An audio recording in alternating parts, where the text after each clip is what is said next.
La méditation du jour a pour titre « Le Dieu qui dirige son Église ».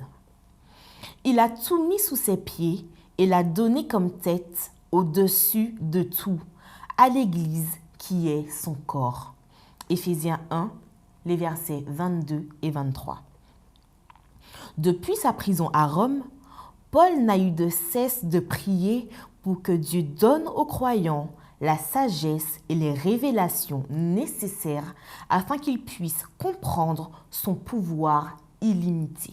Il savait que si l'un de nous manquait de sagesse, en la demandant à Dieu, elle lui serait donnée.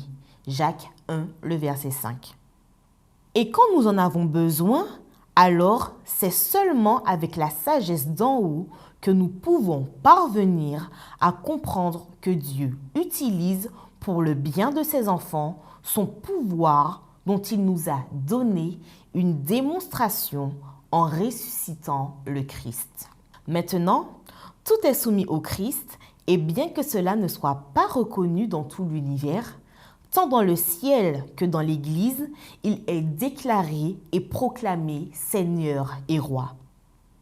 Dans une des révélations qu'il fait dans sa prière, Paul annonce que Dieu nous a donné le Christ comme tête de l'Église. C'est la place qui revient au Fils dans le plan de la rédemption et c'est la révélation que le Père accorde à l'Église pour le salut de l'être humain. L'Église est ni plus ni moins le corps du Christ et la diriger est la prérogative du Christ.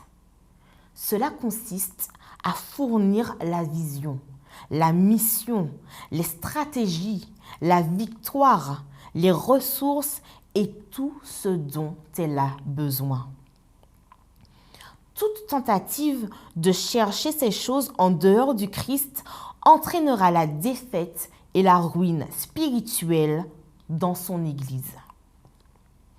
Puisque le Christ est la tête de l'Église, l'Église est donc complète en Christ.